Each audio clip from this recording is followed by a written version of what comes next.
Sorry about the mix-up before, but it's a real pleasure to welcome Bruno. Bruno is the Director of Environmental, and he's got a large team which have wonderful experience in providing Dieback management services.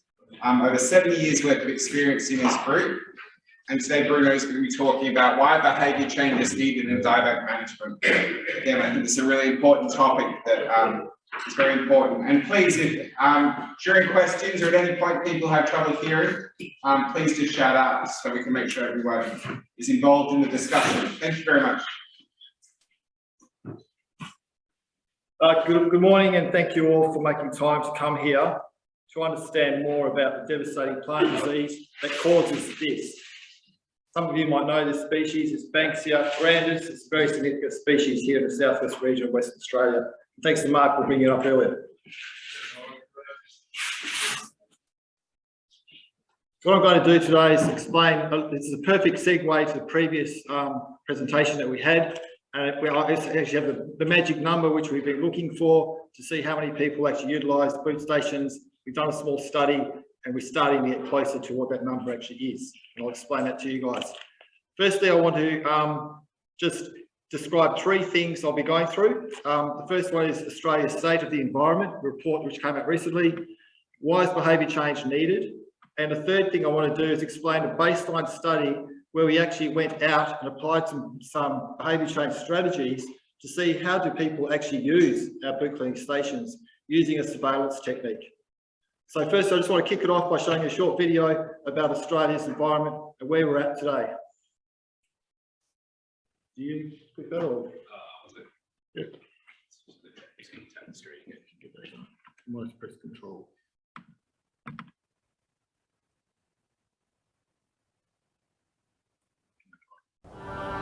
We've been caring for country, our environment, since the beginning.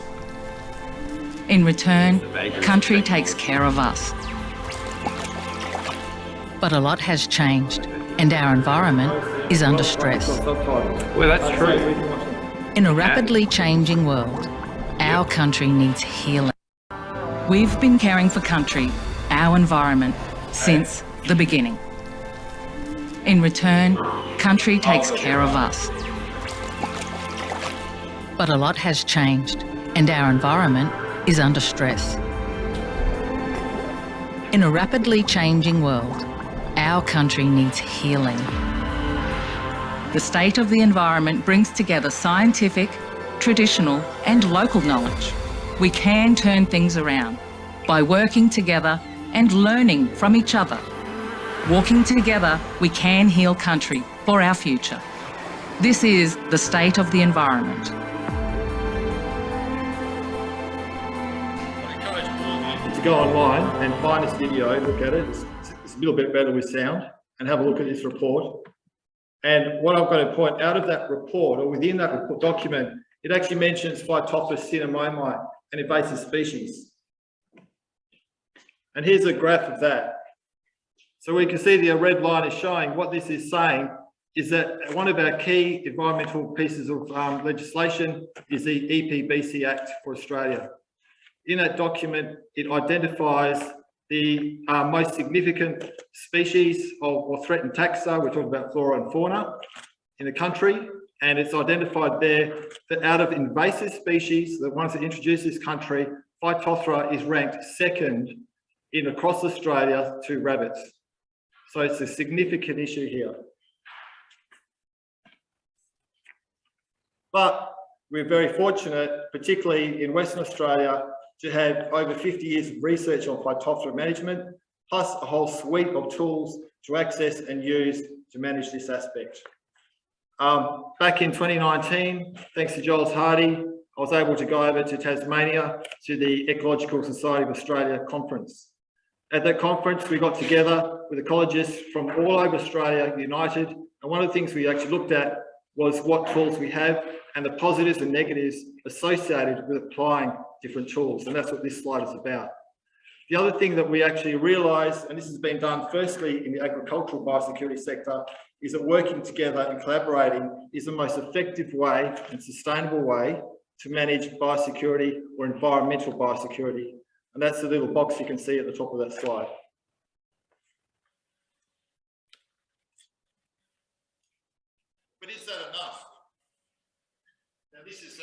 covering a bit of this slide. Just bear with me.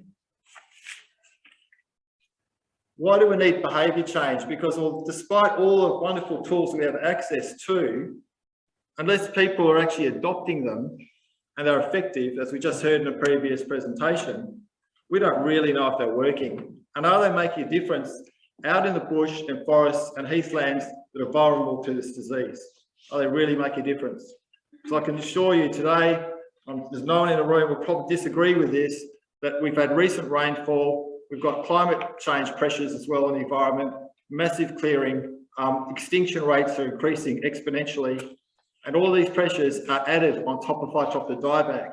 So on days like today, when it's warm weather and moist soil conditions, this is when the spores are sporulating and Phytophthora is silently moving through our forests.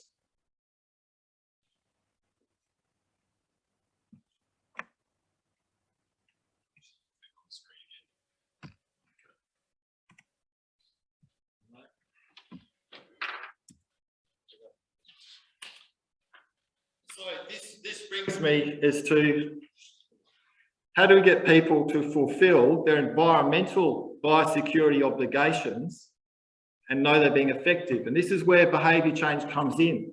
And I want to give you guys an example of how we've actually started to apply it here in Western Australia with a study.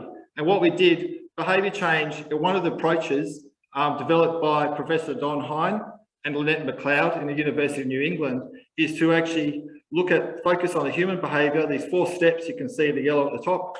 Focus on the behaviour, know your audience, match your interventions to the primary cause of behaviour, and the 4th part is apply some science-based evaluation. Now, the study that we've done has really focused on the first 2 stages because, like we've heard before, funding is difficult to get. I approached 7 shires in the southwest region looking for funding and a couple of other mining industries. It was impossible to get. But fortunately, we did get some funding through the Shire of Mundaring. They've got a fantastic environmental officer, Tracy Bell, who's very active in the space of Phytophthora, and she's been able to link funding programs to all kinds of different research, and it's been fantastic to be involved up there. In addition, we involved Thilo Massenberg, who a lot of you will know, and he did the first study of this type based down in Esperance. Ours is the second, and we need a lot more. We need to have replicate sites.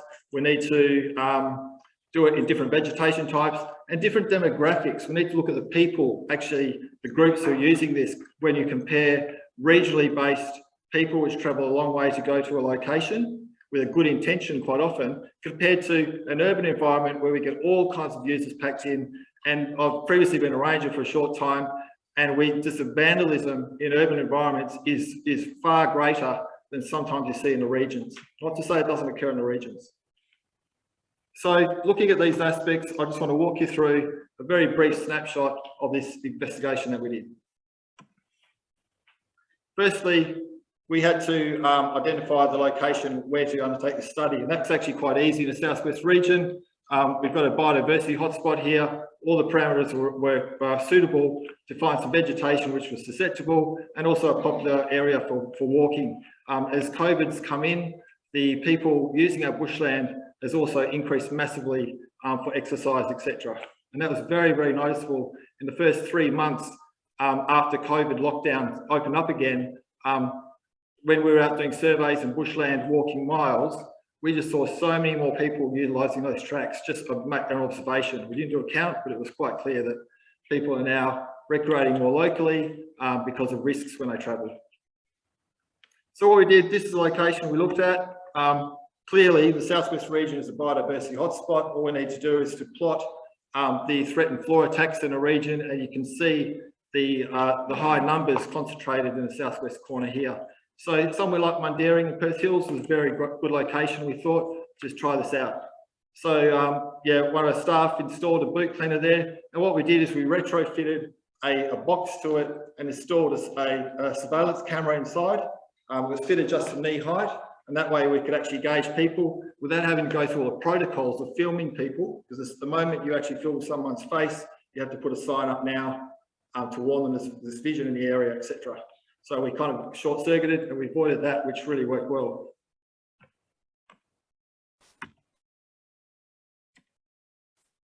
Now, one of the triggers just want to mention at the start of the study was after years of walking through the bush and seeing so many different boot cleaning infrastructures in our region, it's quite apparent that despite how well they're designed by Wow Wilderness and Gary Muir, the people that are receiving them, purchasing them, really need to think a little bit like engineers or environmental engineers and start thinking about drainage for these structures and also leaf litter.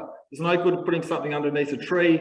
After the first summer, the eucalypt will drop all its leaves and it'll actually fill them up and they get choked out. So you've got to think, are people coming through these structures actually wiping their feet and actually stepping in someone else's effluent? Now, back in the 90s and 2000s, Dieback, there were some really active people in it, in the management, and a lot of community groups in the southern region of Western Australia started putting in bollards, which you can see on the top left picture there, with a brush on the side. Clearly, that doesn't work. Standing someone's effluent for any form of hygiene is just not going to work. So our knowledge has got better, but believe it or not, still today, in some of the shires, we're still seeing these structures in place. So we're starting to now, the evolution of this hygiene is evolving. We're getting better at it, and we're starting to look at it in a way that is it really effective in what we're doing. And this is where people come into the equation. So our study ran 2 experimental scenarios. We applied over a 7-day period. It was cut short. We were going to do it for 3 weeks on each scenario. And what we did, the hypothesis was, if people respond to signage, by placing signage next to boot cleaners, we will get higher compliance. That was our hypothesis for this study. So we did 2 things. One, we ran it without signage. We just put a boot cleaner in there, left it for a week and just counted people using it. After that, we installed signage and we wanted to see, is there any real difference that we could actually gauge with this? Also, the signage, we went a step away from the counterintuitive signage which we've currently got for Phytophthora dieback. Although the concept is good and now it's widespread, it wouldn't be too difficult to retrofit on those signs simply a sticker on existing signage network to save costs and actually start to get a bit more intuitive with this. So we built a stop sign, which everybody knows, because we really wanted to make a change and say, when the signs are in, here's the message, guys. So this is where we steered this. The results. These are only a couple of tables. We did a few more bits of analysis to it. And what we found in week 1, we had 233 visits to the site. And we categorised people, or users, into non-compliance, partial compliance, where they may have cleaned 1 boot or they didn't stay on long enough to do an effective clean. And then we put them also into the compliance category. When you compare the 2 scenarios, there actually wasn't much difference, surprisingly. Now, there's a few variables which would have affected this study as well. This is why we need to replicate it and do it a lot more to really get a good perception of what's really happening. But what we found is after week 1, without signs, we actually had 63% compliance in using it. With signs, we had 64%. So it looks like there's not a lot of difference in this specific study. This could be quite different in another location. So we'd love to be able to get some funding to repeat this exercise. Then we noticed an interesting thing. As soon as we introduced science, which is on a Friday, you can see the second graph, that first little blue bar is actually, we had a 4.6% difference in compliance. That's significant in this study when we add up the numbers. And so we had this initial kind of pulse, and then it dropped back on a Saturday to no compliance.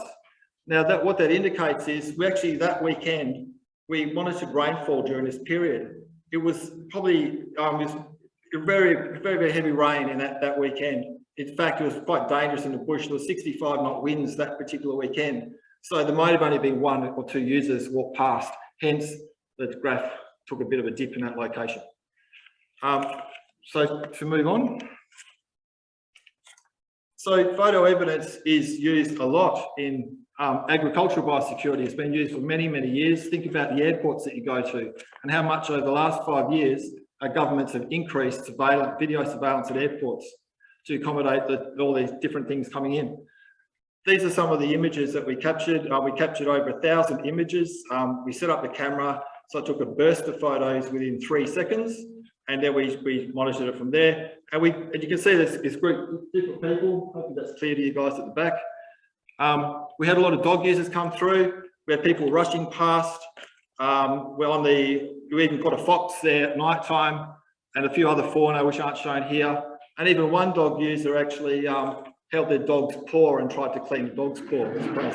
So it's really interesting. This is all the stuff that goes on in the bush. And there's people running past it at night time, all kinds of things happen, which we had no idea. If you went to this location up in Mundaring during the day, probably now, you may not see anyone all day. And you think nothing really happens here. And then we had a community group came out, and you can see that on the right-hand side on the bottom, there's a tool, like a digging tool, a little mattock, and what they did is they actually came in and they did their footwear, but we don't know if the digging tools were considered as well. And we could see them planting in the background, digging out holes and putting seedlings in. So it's very difficult to manage compliance, basically, in natural areas.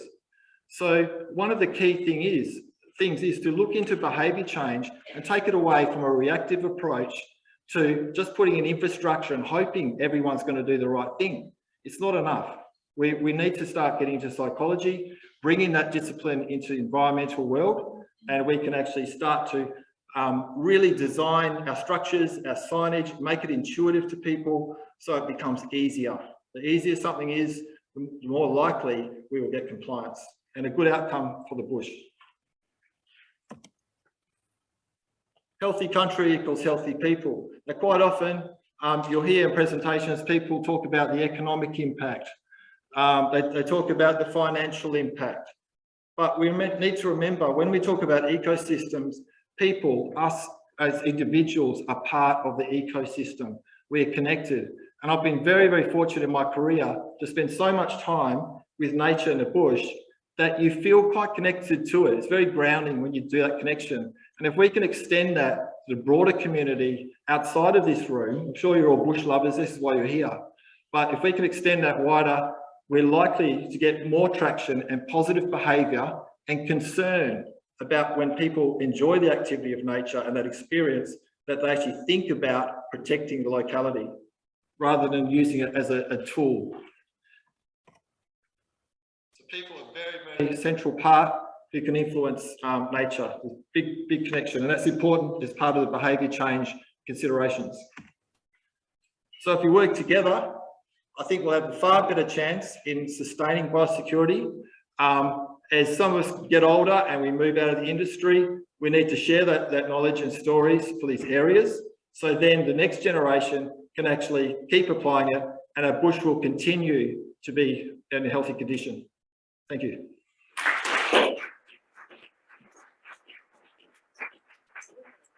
I think it's lovely to have the two talks together. I think it really illustrates an important story, and I hope you can talk amongst yourselves and talk with everyone else. We can actually implement these changes. You know, I think there's a real need for this in the way we train about dieback management and do our green card systems and lots of things.